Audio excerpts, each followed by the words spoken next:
Hello and welcome to Netflix vs. Cinema, the podcast that goes to the cinema every week, sees some films, stays at home, sees some things. They could be films, they could be TV shows. If it's a TV show, we'll watch it all the way to the end of the season. We rate everything out of 5, put them up against each other, and see where has our money been better spent this week. Who has won the boxing match for our eyeballs?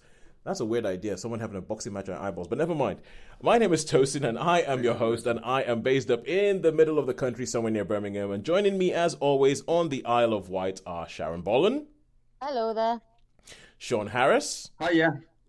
And from London, from the Big Smoke, our London correspondent, the only person who could actually make it to a viewing of a film if we get a preview viewing of a film, it's Holly Nesling. Hello. Yes, Holly, I'll send you the email because I saw the email. I go, I can make it. It's in London, and I totally forgot about you. And I thought, oh no, hang on a second. Yeah, Holly might be able to do that. so yeah, you can go do that. So right, we do not have that much time because this week there is a film that has been released that Shaun is really keen to go see, isn't there, Shaun? There really is. Yeah, I've been looking forward to this one. Yes, Alex Garland's Civil War. So Shaun and Sharon might be.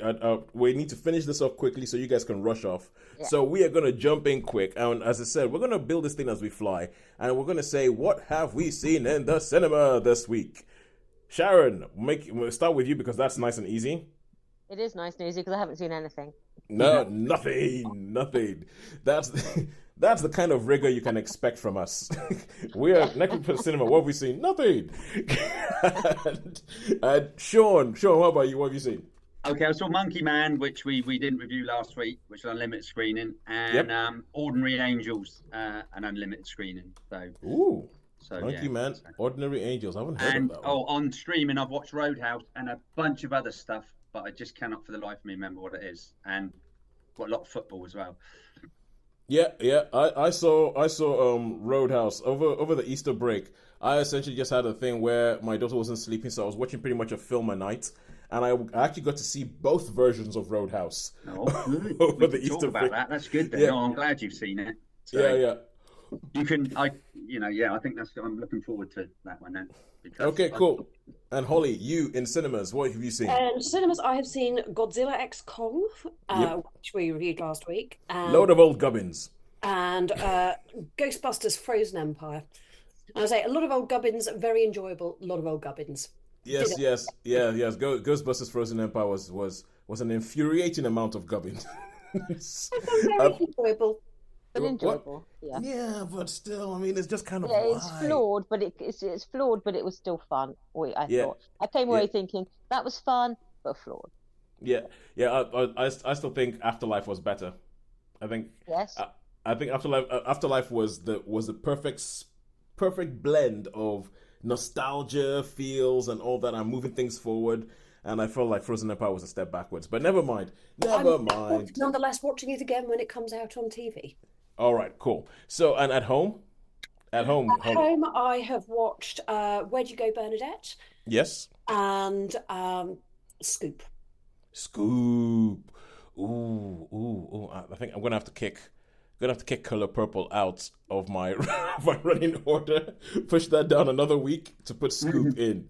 Yeah, I'm gonna have to put Scoop in because yes, we need to talk about Scoop. That was a film that I was hoping to watch this film. So, and also for cinemas this week, we had a first here on Netflix Cinema, which is that we reviewed a preview of a film, or we received a preview of a film where we were sent an email saying, "Hey, this film is not out yet. It's going to be coming out in a couple of weeks' time. Would you like to review opportunity?" We said, "Very yes, please," for a film we never heard before, starring Ewan McGregor. So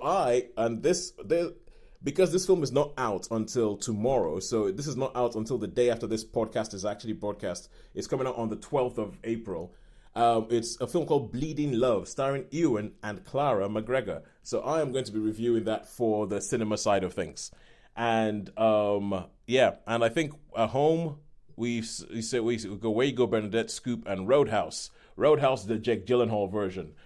so let us kick off, and I think the only place we're going to kick off, seeing as they were so nice to give us the link to actually watch this film, is a film called Bleeding Love, which I think, even though I'm the only one who watched all the way through, The blank faces I am seeing tells me that yes, I was the only one who watched Bleeding Love all the way through. So this is a film starring Ewan McGregor and his, I believe his eldest daughter, Clara McGregor.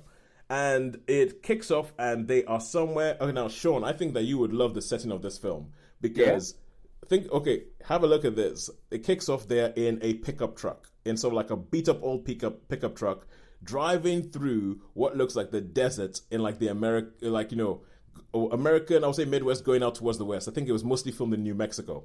Right. So, I was going to say Arizona, New Mexico area. Yeah, I think it's Arizona, New Mexico area. And once that first shot hits, and you just see that car driving along the nothing else for miles around, just one stretch of road in the middle of a desert kind of thing. I was like, ooh, Shaun would like this. And then the film kicks off, and you can see that there is a man in the car with a woman who is younger. As it goes on, it transpires that he is her dad. He is her dad, and he is driving her somewhere because he's just going to pick her up from what transpires was an overdose. It was an overdose that she had, and he picked her up. And so the car comes up, then she says, oh, I need to pee.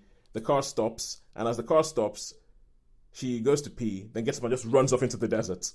And he gets out of the car and chases off after her. Then eventually, she sort of stops. He runs out of breath. They look at each other, get back in the car, keep driving. And this is essentially, it's a road movie in that tradition of American road movies where nothing much happens. It's almost as if it's more about being on the road. It's more about being on the road and all that, and it's about them, and it's about their and it's about their interactions, and in terms of that, he's had his own substance abuse problems in the past, and how that's affected his daughter. And apparently, it's not autobiographical, but there's elements of like Clara McGregor, because I think she helped write it as well, and she says that there's elements of her life in there as well. Because this father in the film, the father is not with the mother anymore. The father is with a new person and has a son in his new marriage, which is all very what Ewan McGregor's life looks like now. He's no longer with Clara McGregor's mom. He's now with Mary Elizabeth Winstead. They have a son. And so there's all these elements about it, and it's all of it. So they go around, and then the car breaks down. They meet somebody who sort of like comes to pick up the car and goes, "No, don't go to a garage. It's going to be I'll take you to my cousin. My cousin will help you fix the car." They go to this cousin, and then this cousin, it looks like he's sort of like Native American, and does stuff, and then she runs into somebody there who might be offering her some drugs, and it's all about we're gonna finish that Vignin, and we're gonna go meet some other person, and we're gonna meet some other. There's gonna be another person along the way, and then there's gonna be a little bit of an adventure. Then it's going to stop meeting with that person. You're going to meet somebody who propositions the father at a truck stop, but he doesn't want anything to do with her for that. But he would like her to help look after his daughter's crotch because she's been bitten by something while she was peeing. That is that kind of film where they're just so like, yes, Sharon, I saw that face.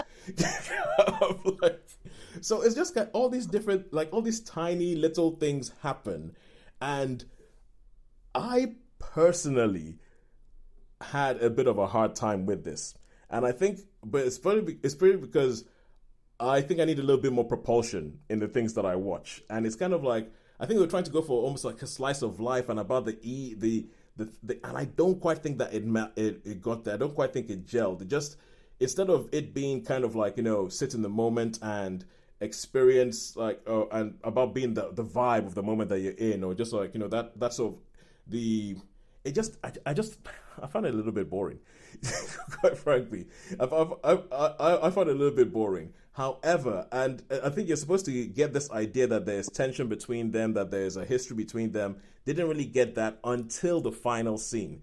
The final scene of the film all of a sudden has all this emotion that works in the final scene of the film, that you actually go, hang on a sec, okay, well, I'm getting this now, okay, I'm getting it. But it's a final scene of the film that the rest of the film leading up to it, I do not think has done the work for, if you get what I mean. yeah, the final scene is really, really good on its own. And it's almost as if that they had that final scene in mind, that this is what we want to get to. And they had to come up with a story to get to the final scene. But all the stuff that they did beforehand, it almost feels as if it's just meandering, as if it's just treading water until you get to the final scene. But it doesn't really, nothing else in the film has the direction or the power or the hit of the final scene, which is really, really, really weird. Although one thing I would say about the film, Clara McGregor 100% has her dad's eyes. Right. And it's one of these things where, where you never really notice something, and I can't really say I've ever noticed Ewan McGregor's eyes until I see his eyes on somebody else, and I'm like, hang on a second. And you're looking at them back and forth on the screen, and you're going, oh my God, they've got the exact same eyes. It's quite funny. It's like, I never noticed his eyes were kind of green. And it's a rare film in which Ewan McGregor gets to be Scottish outside of Trainspotting. Oh, wow. Oh, Yes. yeah. So he's actually playing a Scottish person in America and all that. So all in all, Bleeding Love, I will have to give, and I am really sorry about this. And I'm really sorry. I believe her name is Rebecca, the lady who sent me the link, because she's asked for this episode. She's asked me to send her this episode when we review it. I'm sorry, I'm gonna have to give it a 2. Oh. I know. I was kind of like, do I go like, oh, no, we have integrity. We were not, just because we got given a link, we're not good. But I was like, no, I'm gonna have to give it a 2 because. So to be honest. Yeah, I've got to be honest. It feels like a student experimental film that had one good idea, one good scene, and tried to build things towards it, and then the rest of it just didn't match up to that one scene. So, yeah, if you want to have a quote from me, say the final scene is really powerful. Apart from that, just ignore everything else I've said. All right, cool. And now we are going to go to the stuff that we saw online, and we are going to go to Where Did You Go, Bernadette? Because Bernadette has gone and has been waiting a week for us to talk about her. So, Holly, talk to us about Where Did You Go, Bernadette? Where Do You Go, Bernadette is a film starring Cate Blanchett that's currently on Netflix. Cate Blanchett is an architect. It is Netflix, isn't it? Not. All right. It is I'll let you keep talking. I'll have a quick look. Check. I think I saw it on Netflix, but for confirmation, she is an architect who lives in Seattle, who is married with a teenage daughter. And a husband who works for Microsoft and is very successfls, but they clearly have a somewhat dysfunctional existence. She doesn't get on with anybody. She really doesn't like Seattle. She blames Seattle for many of her problems. And is. Do you guys remember when? Oh, sorry. Yes, you are correct. It is on Netflix, as I can tell, because it's immediately started playing the trailer. Yes. My memory is not failing me yet. So she's a grumpy person who doesn't get along with other people and does not try to get on with other people, and in fact frequently tries to the contrary, and has an ongoing dispute with her neighbour about minor trivialities. And she is clearly somebody who is a creative genius, this extraordinarily talented, award-winning architect who has lost her way and who hasn't had anything to do that has been a passion project that inspires her. And it becomes apparent that she is slowly falling apart, and everybody, well, particularly her husband, is very concerned for her and about her ability to connect. And eventually a somewhat mad intervention is staged. And she runs off. And the question ensues, where has she gone? And her daughter had been begging them and had got them to promise that they would go on a trip to the Antarctic Circle, which had been being organised via a very bizarre setup with an online personal assistant that Cate's character had. And the family conclude that she has clearly gone off on this trip by herself. And they set off to find her. It's a lovely film. It genuinely made me laugh. It made me smile. It's poignant. Um, you get such a strong feeling of who she is. It's so Cate Blanchett really captures the character fantastically of this really just grumpy person who is, just sees the world in her terms. Sorry, I'm smiling. I'm smiling because this is a film directed by Richard Linklater, and when you said it's a lovely film, I was like, oh yeah, Richard Linklater, he strikes again. That is a Richard Linklater description. He has a habit of doing that. Like Before Sunrise, Before Sunset, School of Rock, all those sort of things. Apollo 11 and a half, that kind of stuff. Was it 10 and a half?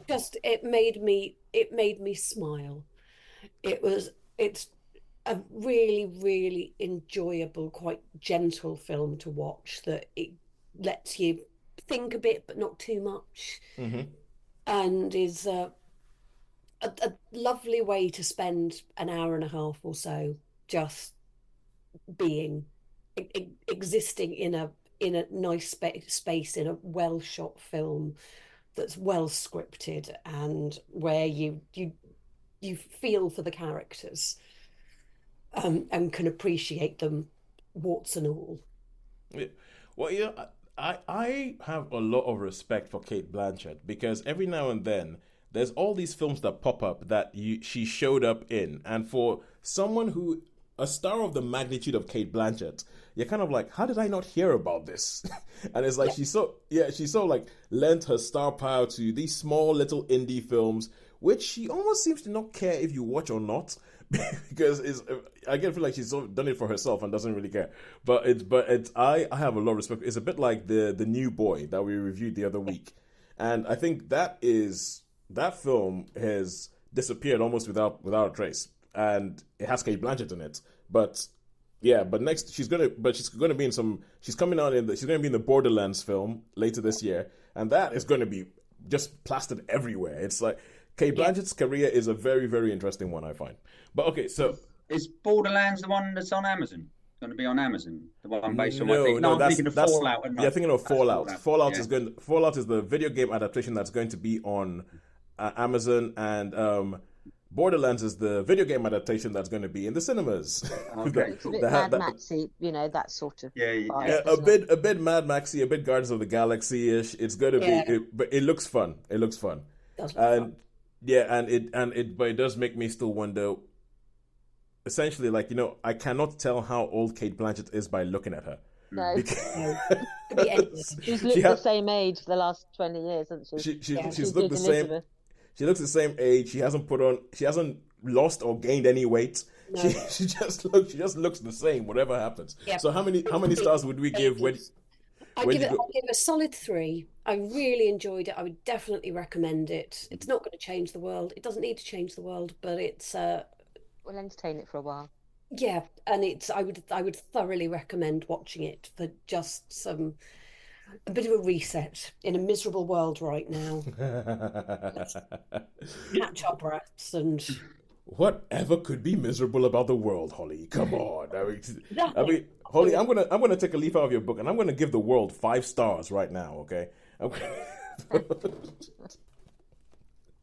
But okay, right. My reviews.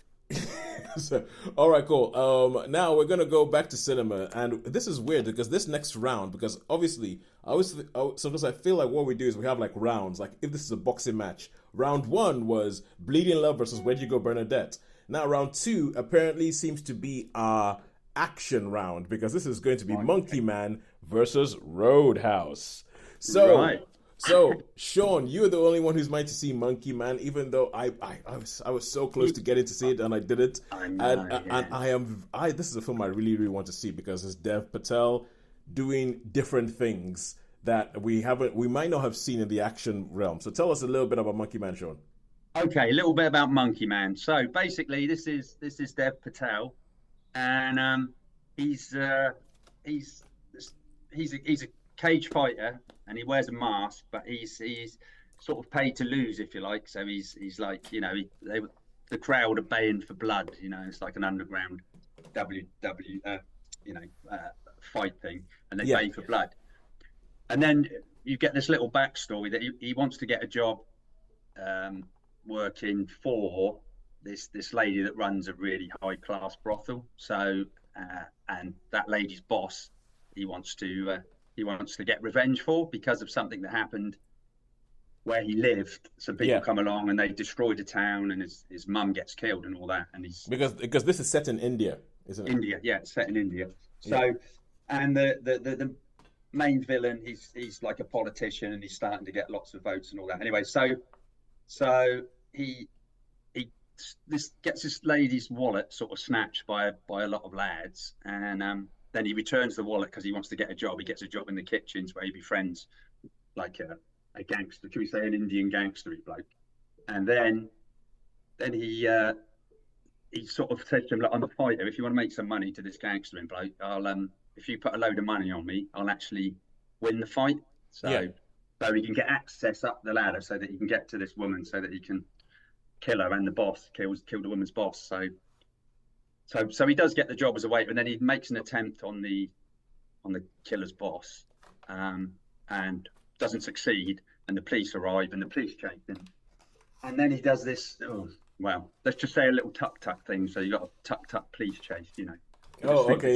With a supercharged tuk-tuk, you know. Yeah. The police are chasing him.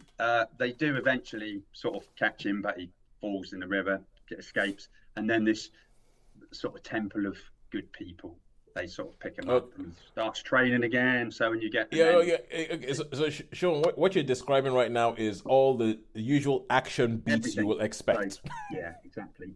So what can we say about this? The action scenes, there's a lot of action scenes, a lot of, you know, and it was, to me, it seemed very shaky cam. So it was very fast, a bit sort of, say, Jason Bourne-y, faster than the John Wick stuff. And some of it, I think it was, I don't know, it didn't really do it for me. You know, the fight in it was like too much, if you know what I mean. And these films have been overdone. So like, as we said, John Wick. But then again, towards the sort of, they did have nods to some Kung Fu films. They had a great nod to, in fact, they had two nods to Enter the Dragon, which the one scene, shall we say, with mirrors and things, not quite mirrors, but anyway. So I had a few nods to a couple of things, which I thought, oh well, okay. But I didn't like the car chases, you know me, because once you said tuk car chase, I was going to be like, yeah, Shaun's going to hate that. Yeah, just going to hate it.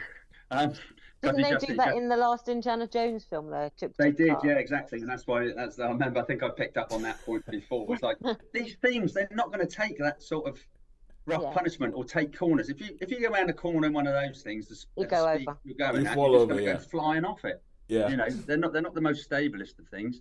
But anyway, so some of the fight scenes I thought, but what was quite interesting, there wasn't really any guns in it. There was right at the very beginning when but apart from that, there's no guns. There's knives and things, and there's blood, lots and lots of blood and stuff flying about, you know, and when people get punched, it's like, shoof, you know. But shaky cam, it's a shame because I quite liked that. I liked bits of this, should we say. Bits of it were okay, and bits of it weren't, and bits of it was a little bit all over the place. Not bad for, I guess, his first sort of attempt. Yeah, because Dev Patel, he directed and stars in this. He just needs to slow it. For me personally, I think it needs to be, the fight scenes seem to be not so chaotic, if you like. I mean, I know they're supposed to be chaotic, but they're just too chaotic. They're just like bang, bang, you know. Well, is it like hard to follow what's going on? Yeah, it's hard to follow what's going on. It just becomes very much a blur to me. Maybe maybe it's my eyesight, but it's just way too much. It needs to be, for me personally, because I'm not keen on shaky cam stuff, and that's what it feels like. It feels like a shaky cam sort of thing. But is it one of these? Yeah, go on. No, go on. I was going to say, is it one of these things where it's almost kind of relentless? Like there's hardly any space for the story to breathe because action, punch, kick, and just carries on. Yeah. With a few flashbacks. So I'll give this a bog standard 3. Didn't change the world. Didn't it wasn't. It had elements which I quite enjoyed. So, but as I say, it was just a bit too chaotic. I mean, I normally love chaos, wouldn't you? You'd think it would be right up my street. I'm a chaotic person, you know, and you'd think, oh man, Yeah, all this chaos, but no. So 3 stars. This one's 3.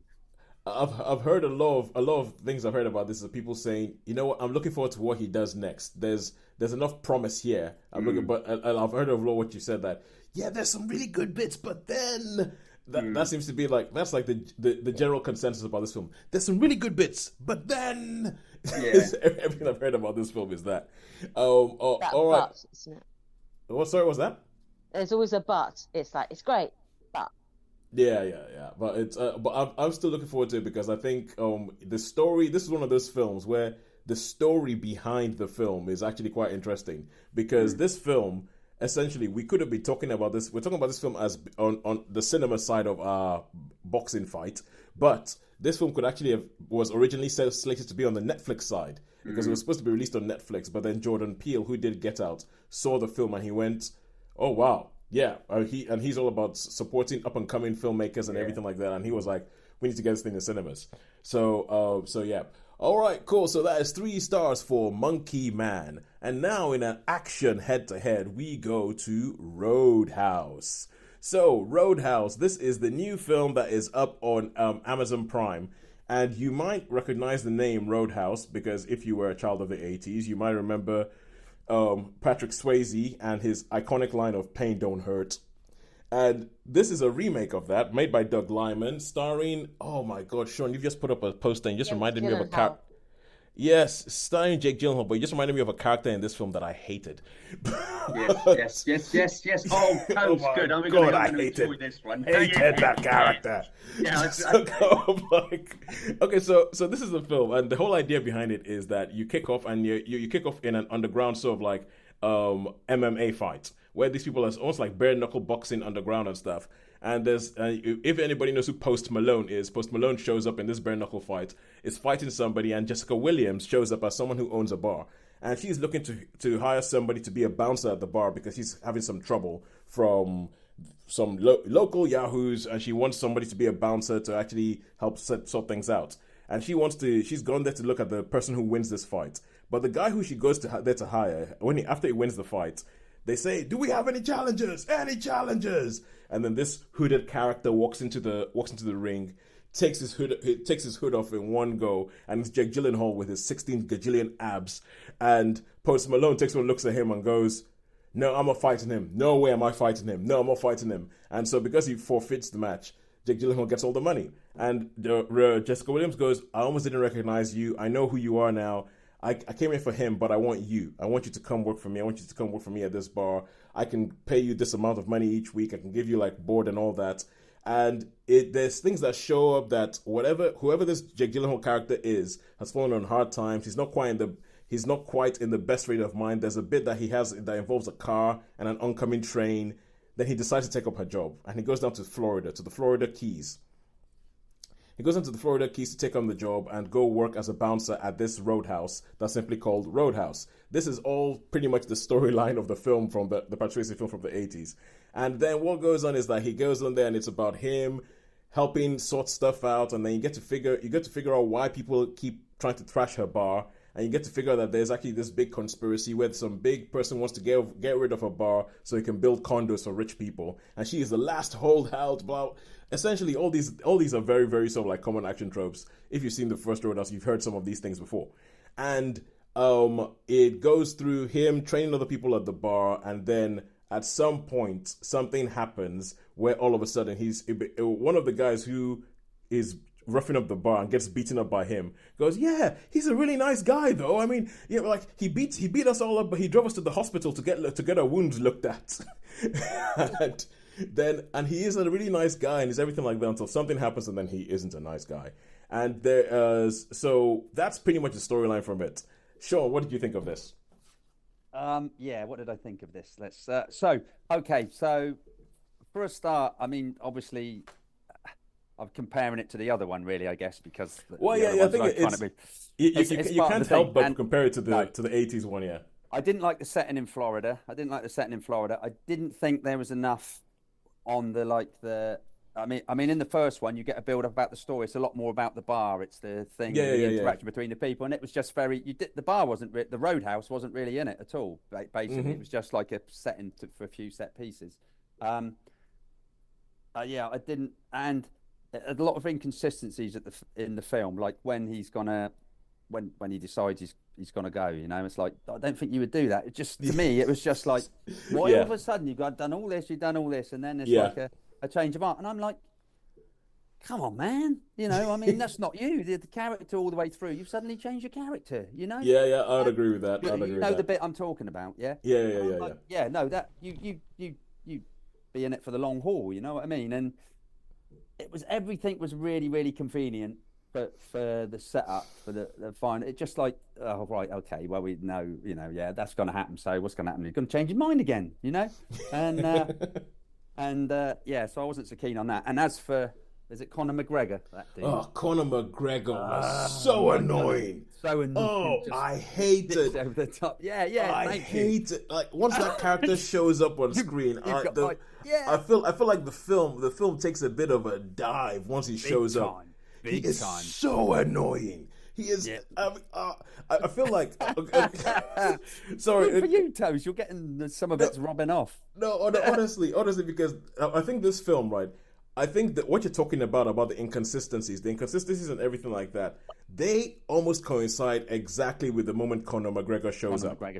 Yeah. And the second that Conor McGregor shows up, I feel like that's when all of it, because the way the character is, okay, Conor McGregor is not an actor. He's an MMA fighter. Yeah. And I think he is a kind of Marmite character in real life. Some people absolutely love him. Some people actually absolutely loathe him. I'm probably going more to the I don't like him side. Yeah. And I'm not sure whether this character in the film of Knox is him, is the character being terrible, or is just him being Conor McGregor on screen. But either way, he just unbalances the film. He totally unbalances the film. It's like he's in his own little world, which is very true for the actual Conor McGregor. He's in his own little world while this film is happening around him, but he's unbalancing everything. And the thing is, before he shows up, this film is almost kind of like, you know, like a little buddy thing, and you get into like the whole Jake Gyllenhaal thing, and there might be a little bit of a romance going on with Daniela Melchior and everything. And even there's this bit where they talk about, looking for the croc, and they keep talking about this croc. And when the croc when the croc actually shows up, it's quite. I actually found that quite funny when the croc actually shows up. And the way people keep talking about the croc is like, oh, they're not going to find him. Crocs hide the food. Yeah, that's it. Yeah, and that scene with the policeman in the boat, you know, it's like. But anyway, but then there is a bit where it seems as if they had a certain groove that they were going along in the film, and then they went, oh no, but we've got to make like an early 90s action movie, so we've got to find a reason to have a boat chase, and we've got to find a reason for that to happen, and we've got to find a reason for this, and we've got to find a reason for corrupt police officer, and then it just starts. Then it's almost like as if it starts playing early 90s movies action movie bingo. Oh, we've got to put that in there. We've got to put that in there. We've got to put that in there. I think it was like a sort of token thing, you know, from the Roadhouse thing. I think it was, you know, I don't know, just going through the motions, hoping that it would, you know. Was there a Sam Elliott type character as a parallel? No, there is no Sam Elliott type character. I was expecting. I was wondering when when someone's going to come in and get manned, but. That does, and actually, because I watched these back to back on 2 different nights, and I feel like some of the problems that this Roadhouse has exist in the previous Roadhouse. Right. So like the whole thing about where it's also like Zen and everything, and Patrick Swayze's all kind of like, no, you got to be nice to people, everything like that. Then all of a sudden it starts ripping people's throats out. I did. The thing is with the original, I did like the story because a lot of it took place in the bar, and it was about him training up the bouncers to handle the you know. So he did. I mean, in this there was a little bit of a nod where he did take a little bit of a backseat, but just not enough of that, you know. And it was whereas before there was much more of a. There was much more in the bar. There was more about the band in the bar. I do like the fact that I think. In the first one, they had this band that kept playing in the bar. Yeah. And whenever there was a fight going on, the band never stopped playing. They just kept playing all the way through. And they keep that going. And it's very, only that in this one, I think they have a lot of Florida native bands who play. So they don't just have one band. The same thing happens whenever there's a fight. the bar is getting burned around them, and they just keep playing until the song finishes. They don't stop. I think Florida was the wrong setting for it, to be honest. One thing is, I like the Florida setting. I mean, obviously it was beautiful. They had things like the bit where they take a boat out, and the boat is seemingly in the middle of the ocean, and then they get out of the boat and they're seemingly standing on the ocean in the middle. So there's bits about it. I mean, I don't have. I mean, the original one I think was Missouri. This is Florida. I don't have a thing either way. I think that the bad guy in the 80s one is stronger than and the resolution of that is stronger. And there is actually a case in which this new Roadhouse isn't actually a Roadhouse film. It's actually a Jack Reacher film. Jack Reacher in another guise. Because this film is like a Reacher story. This new one is like a Jack Reacher story. I did find the comedian guy that the sort of one of the hoods, but he was sort of quite. Arturo.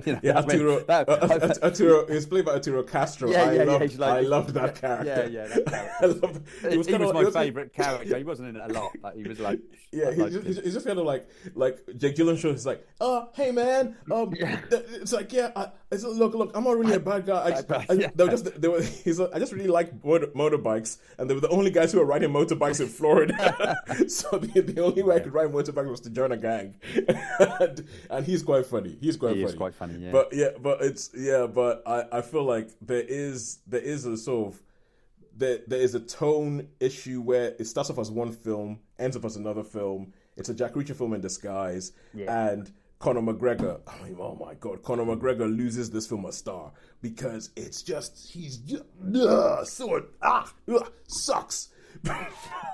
that character just sucks. It just unbalances the whole film for me, and he's on screen way too much. Yeah, definitely. He's on screen way too much, and then at the end. The way that oh my God, and let's not go there. You're depressing me. Just how many stars are you going to give it, Toes? Oh God, I'm thinking about the end now, and I'm thinking about the sequel baiting and Conor McGregor's bum, and it's a low 3. It's a low 3. I agree. A low 3. I dabbled with a 2 there for a second, mainly because of the Conor McGregor character, but it's a low 3. It's a low 3, yeah. Agreed. Yeah. Right. All right, cool. Now let's move back to cinema and stuff. And now let's talk about Ordinary Angels, a film that, Shaun, you have seen as a preview screening, and I have heard absolutely nothing about. So tell us what this is about. Okay, so this story's based on a story of as a chap, and his wife dies, and he's got 2 daughters. He's left with 2 daughters. One of the daughters got a kidney sort of problem, and he's gotten a lot of debt, and he can't afford and everything. And then there's this hairdresser, Hilary Swank plays a hairdresser who's she's a bit of a lush. She likes the old alcohol and all that. And she's got a friend. She got a friend who says, you should go to this meeting and stuff. And she sort of turns up and says, oh yeah, you've got to find some sort of purpose in life and all that. And then she sees this advertised about the young girl that needs the kidney transplant, and she decides she's going to go and help him. Well, he's like super grumpy, and he's like, well, I don't really need your help and all that. But she goes, oh no, I'm good at this. And she organises stuff. She organises, charity events. She goes around. And so it's this story, and it does give her a little bit of a purpose. And but then one day she's looking. He says, oh, will you look after we look after the kids, because he gets on quite kids. But she spies a bit of drink, so he comes home, finds her a little bit the worse for wear, should we say, and he's like, I don't need your help, don't blah blah blah. But anyway, it still carries on, and then other bits and bobs happen, and she ends up sort of still. She goes to the TV stations, and the chap's got a job. He comes home, he sees all these TV stations. She's trying to raise more money, obviously, but he goes, I don't want them in my house, and I don't want them. Get them out. Why are you doing all this? So he's a grumpy, surly little old soul. Mm-hmm. And then it's all sort of, a transplant's come up. You've got to get to this place in 3 hours or whatever it is. And so then it's just like mobilizing all the forces to, because there's a big whiteout, big blizzard, so nothing's flying. The nearest airport's this, that, and the other, and he decides he's going to go out in the truck and try and make it with his daughter, so she can have this transplant. Gets stuck, and then all the people turn up and they go, and that pretty much what's in the trailer, really, and they manage to get him. Oh yeah, we've got the station helicopter that's going to get you, and it's like, okay, so now, so that's basically the story. So yeah, I'm looking at the poster and all the advertising for this film, and it has a feeling of a Hallmark movie that they have just managed to get like A-listers in. I was thinking about Holly, what she was saying about that other one with how she was like so nice and enjoying it. This super smulchy. Yeah, it was like this super smulchy thing. I liked it at the start. This was like a film of two halves, shall we say? It was. I mean, Hilary Swank was amazing as always. I love her. I think she's a great. That is her name, innit? That's the actress name. I've got the right actress. Yeah. Hilary Swank. She Hilary is brilliant. Swank, starring opposite Jack Reacher, no less.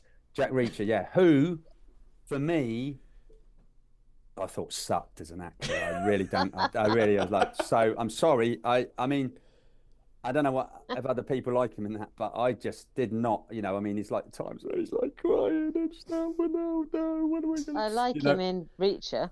Yeah, loads of people like Reacher. I've only ever seen one episode of Reacher, and that was when I was over on my travels, which was just that's when somebody made you. Lots of people like that Reacher, but I mean, people may have different ideas about this film. I'm pretty certain that probably the girls, and I don't mean this in any, besides that you might enjoy it, Sharon. You might enjoy this movie, but I was going to ask, does it have any sort of spiritual connotations? Would you say it was like an inspirational film in that regard? Well, there is a scene where he obviously, there's a little bit of faith in there about he loses a bit of faith. So let's say, because there is a church, obviously, where he's a bit of a church, and there does come a bit about, they go, oh, nice to see you again, nice to see you back and all that. So yeah, there is a little bit of. I was just thinking the actor who plays Jack Reacher, I can't think of his name at the moment. Alan Ritchson. Alan Ritchson, that's it. Ritchson. He is a Christian, so I know that he probably does do sort of Christian films as well. Right. Okay. Yeah. That was it. Okay. Ordinary Angels is a 2024 American faith-based drama film. Yeah. So because everything about the advertising of this film and the advertising of this film, the sort of like praise that Shaun was giving me those sort of vibes. It was giving me those sort of like the same vibes. It was giving those sort of vibes, which and I stand by. I know, like even as a Christian myself, I stand by the whole Hallmark movie, which they have managed to convince major stars to be in. Yeah. I think often you'll find that because there is we don't see it in this country because it's just not a thing, even amongst churchgoers. Like Tosin and I, we know we are regular churchgoers. It's not a thing here, but in America, faith-based anything is huge. Yeah. Having said that, Sharon, it's a big thing. Having said that, when I was up in Enfield, and I did a job once up in Enfield, I dropped some people off, and I decided to go to the cinema in Enfield. Huge, massive cinema. I think there's like, I don't know, 24 screens, but the whole bottom floor was all Christian movies, and they had a church in the cinema. Right. It might have been, in places like Enfield, that is it's more likely to happen. Yeah, that's standard. And I bet you that the church was majority black. Yeah. But what I'm saying is, it was packed. It was absolutely packed, and the films they were showing were obviously faith-based films, Christian-based films. But it was like a whole church. They had, because it was quite nice, because they had a squash and a biscuit. They had like tables. And we know. Tosin and I, we've been there. We know that. Sure. I've set things up like that. I've set things up like that. So it's like, squash and a biscuit sounds just exactly what we would have after church. Thank you very much. But it was. I mean, I did see there that they that it was, as I say, the whole floor with the cinemas on that floor were, and they obviously had children's movies there and stuff, and so but anyway, back to this Ordinary Angels. There is faith in it. It's to do with faith and all that. So I found it a little bit too schmaltzy for me. Well, to be a little bit too gushing and like. The other one of the young actors is called Skywalker. Yes, I saw that Skywalker. They tell you what, they used to say. I used to think some of the small children were really bad, awful actors, but they're starting to come into their own now. I mean, I was surprised at that. That's the one bonus. They played the parts really well. Yeah, I think that's definitely something that you see has improved over time. That like with anything over time, the standard of child acting has improved. Yes. So, definitely. how many stars would you give Ordinary Angels? I'll probably give it a 3. Probably give it a. Do you know what I mean? It was a little bit too smolchy. I'm pretty sure, Sharon, you would probably enjoy this movie, but Hilary Swank was brilliant. Oh, right, okay, good. Sharon, I'm glad to hear you say that, because quite frankly, even as a Christian, I avoid these kind of films like the plague. Absolutely. Yeah. If I have avoid them like the plague. There's a ladies' fellowship group in my church where we all the ladies get together, and sometimes we'll have like a film night, and often they'll choose like one of these sort of Christian faith-based, and I hate them. I'd rather hate maybe is a strong word. I can take them or leave them, and I would generally, if I had the choice, I'd leave them. Okay, I would say, well, probably in that case, yeah. I'm the same thing about Christian fiction, though. Sharon, you have mentioned, I think you've just mentioned my kryptonite. So yeah, it is. It was too much. It was too much, but the acting by Hilary was brilliant. Same with faith-based books. I must admit, I rarely read those as well, of a certain type, because they're just saccharine. I'll tell you something. And I don't feel like they don't feel real to me. And I think faith needs to be real to be. Have you ever read any Francine Rivers? Francine Rivers historical fiction? No. I think. I've read some that's set around like the Roman times when Christians are being fed to lions, and I really like those. Okay. I really like those. Christians fed to lions. Oh, that sounds good. Yeah, it's all action. There's one story that's all I've read some of her like historical romances, and I was a bit like, just stop. It was a bit romantic, maybe those might be a bit more authentic. So yeah, that's better. Yeah, well, yeah, the Christians being fed to lions thing, and like what it was like being a Christian at that time, and then like a gladiator, and I actually really like that. But Ordinary Angels. So 3 stars for Ordinary Angels. Something else I was gonna.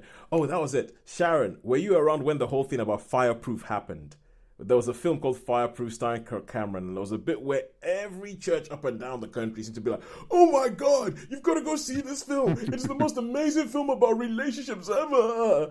And I'm sorry. Yes, Yeah, there's the one with Jim Caviezel that's quite. That was a big phenomenon. And I know there's a lot of pressure on us to go, "You have to see this film. Yeah, you're not a Christian if you don't see this film." Yep. I've heard that, and I hate that. Yeah, I'm not. No. That'll make me go, no, thank you. No, thank you. I've got better things to do with my time. But if there's anytime, I know it might sound like a terrible thing to say, but anytime a church starts raving about a film, I just want to run in the opposite direction as far as I want to pull a Jonah and just go jump in a whale. But anyway, I'm very similar. Yeah, I'm thinking if it's a good film, it's a good film. You don't have to. Yes. Take the 3-line whip to make us go and see it. If it's a good film, it'll stand up on its own 2 feet. Exactly what I think. Sharon, I am so happy to hear you say that. That's right. We should have a therapy session. But anyway, one thing. Who's that actress, please? Who's that actress? Beside Hilary Swank. Yeah. Well, it's a little bit of cheating because I actually have the cast list up in front of me now. Right, okay. But I don't know. But she was good. Yeah, she is called Tamala Jones. Right. And she has been in loads. She's been in loads. She's good. She's good. I like her. I feel like she might have been in a Nickelodeon kids TV show in the early noughties. But she just has one of those faces that I have seen her in things before, but she's never the main character. So let's go back to Netflix, and with our final thing. The final thing. What is going to go up against Ordinary Angels? It is Scoop. Something of a contrast. Scoop. So Holly, what we know about this is that this is the film that is based on Sam McAllister's memoir about how the whole Prince Andrew car crash interview to end all car crash interviews. Oh, wow, is it? With Emily Maitlis, how this whole thing came together. Starring Rufus Sewell with some amazing makeup work that makes him actually look like Prince Andrew. It's impressive. Yes. So tell us about Scoop. Tell us about Scoop. So the background for those who may or may not be aware, King Charles has a younger brother called Andrew, who is the second son, third child of the late Queen Elizabeth II. Yes. He is the Duke of York. He is married in the 1980s, a woman called Sarah Ferguson, and has 2 children with her. He served in the Navy during the Falklands and is generally considered to be not the sharpest tool in the box. Not after this interview. Doesn't arguably have any particular great purpose in life, but has worked, as I say, worked in the loosest sense of the word, served as a trade envoy of some description for the UK internationally. He is also somewhat renowned for taking helicopter trips for, unnecessary purposes. He was a helicopter pilot when he was in the forces. He was a helicopter pilot, but he does just take private jets and helicopters to get places when they're perfectly reasonable. Because his mummy is the Queen. Yes, was no more. Yeah. Very dead. So many years ago, he became friends with a woman called Ghislaine Maxwell, who was the daughter of the late Robert Maxwell, and through her he met Jeffrey Epstein, convicted sex offender, paedophile, child trafficker, rapist, who some years ago now committed suicide in prison. Or did he? When Epstein was arrested, people were aware that he and Andrew had been friends, and Andrew's circle were keen to do what they could to try to salvage his reputation, which had taken a significant beating. And through the connections of Sam McAllister, played by in this by Billy Piper, he was connected. His team were connected in with Newsnight, who were able to step in swiftly after Epstein's arrest in, I forget which year, which led to an interview between Andrew and where's my mind? Emily Maitlis. Thank you. Whose podcast I listen to multiple times a week, between Andrew and Emily Maitlis, who is played by Gillian Anderson. Yes. The interview is renowned for having been an absolute car crash. I did watch it live at the time, actually. When it was broadcast, we did sit and watch it at the time. Right, I haven't been able to watch it. I've never watched it. I've just heard the things that were said, and I was like, no. And I mean, they recreate various bits of it in the film, and it contains immortal things about having taken his daughter Beatrice to a party at Pizza Express in Woking. For any non-British listeners, is a somewhat bizarre place for many people to have taken their children to, particularly a member of the royal family. And I don't know anyone who's wanted to go to Pizza Express in Woking, other than those who might want to go to say they've been to Pizza Express in Woking. They must have so much business. Oh, I believe they have done quite well out of it. There was also a whole piece about the fact that he apparently can't sweat, courtesy of the incident in the Falklands. Yeah. And much of the interview hinges on the fact that he was not able to be obviously aware of the issues with his friendship with Jeffrey Epstein and situations with a young woman whom he was photographed with, or whom there was a photograph of him with, whom he claims never to have met. So there's a lot of politics that hangs behind it. The film is, yes, based upon the book by Sam McAllister, and is very well put together. It is well acted. There is interestingly another version coming out on Amazon Prime, which is based upon Emily Maitlis's experience. Yeah, which will also be interesting to see. But I'd say on balance, it was very well put together. And a big takeaway, which I didn't expect, is that I felt dreadfully sorry for Andrew because he's such an idiot. And I just thought, I don't know. It's just, it was quite fascinating because I didn't, that nothing is, it's not forgivable, but you just look at him and go.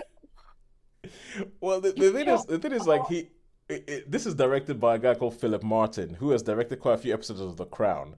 And when you watch The Crown, because my wife and I have just finished watching the final season of The Crown, and Andrew's depiction, it is consistent with Andrew's depiction in The Crown of being this like really, really privileged rich boy who is totally oblivious to how he is perceived, or he's totally oblivious to what he does has any effect on anybody else around him.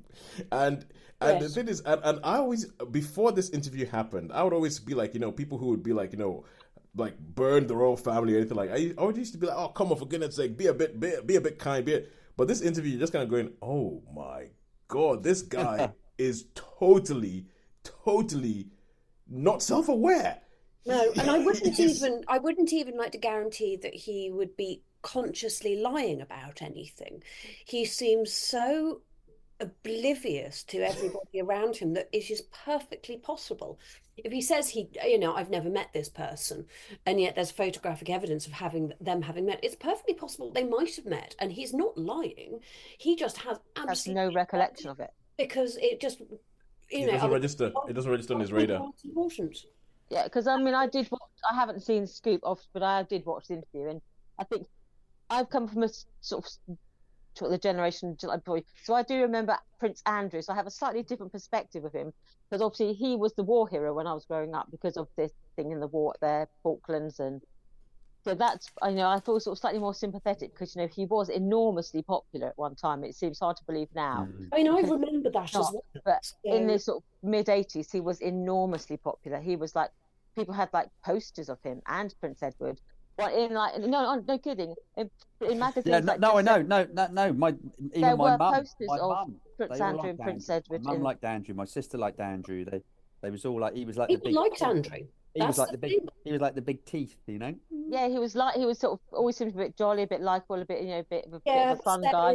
But it's funny. The Duke of Gloucester's always seemed to be the sort of second in lines to the throne. Always seem to, and I think they have through history. They've always been the bad boys. Yeah, is it York? Yeah, sorry, yeah, Duke of York. Yeah, it's the second one. Yeah, so Gloucester is his cousin. yeah. Sorry. Yeah, but yeah, the always the Duke of York. They were all through. I mean, I think because.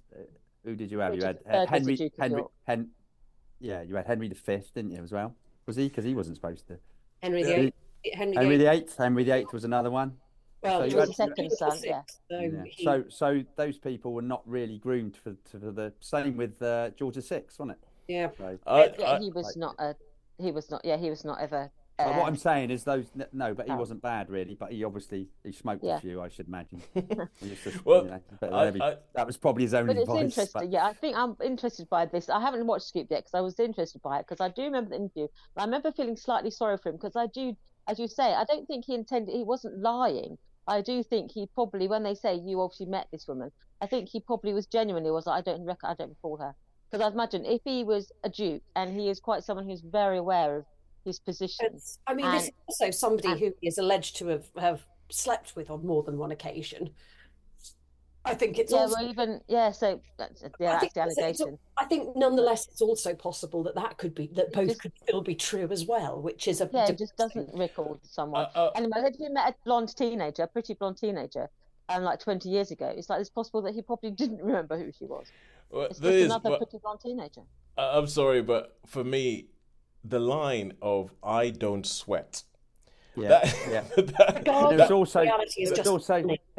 to me the one bit that I remember, right? Because I saw the interview, and the only one bit I can remember, he said, "I do remember we went for pizza," and I'm like, that's the bit I remember. I don't know, I just have like the pizza gate, it's just like I remember Woking. We went something that doesn't happen very often. We went for pizza, yeah. So, but I mean, I I think it sort of cuts both ways. I'm pretty certain that the woman that bought all the stuff and that was after a few bucks, you know. And I mean, and she got it, didn't she? Let's be fair.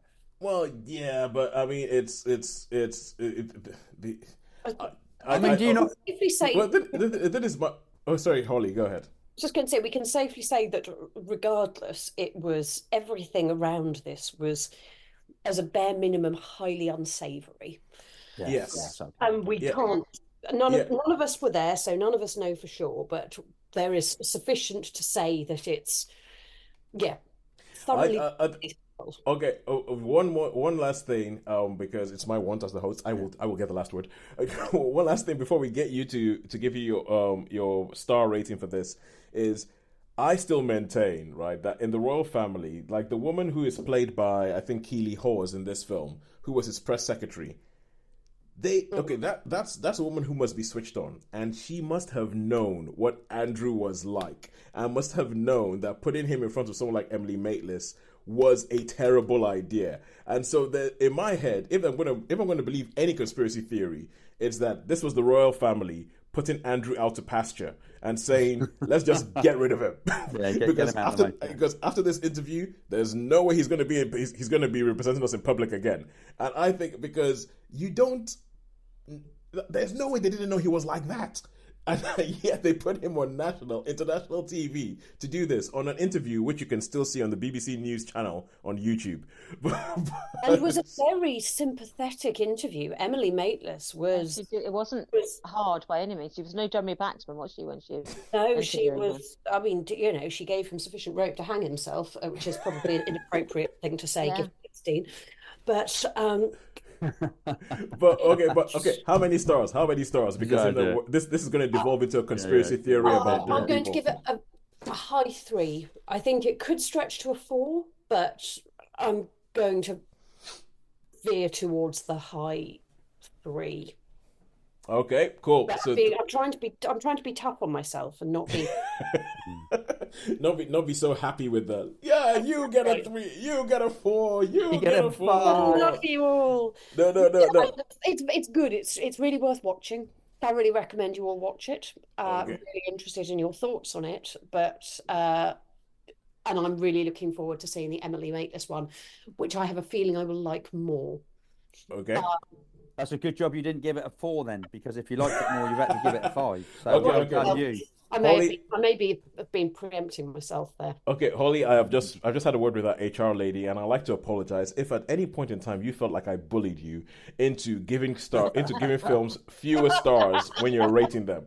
I would like to apologize profusely. The apology is accepted. I'm prepared to send that to you in writing.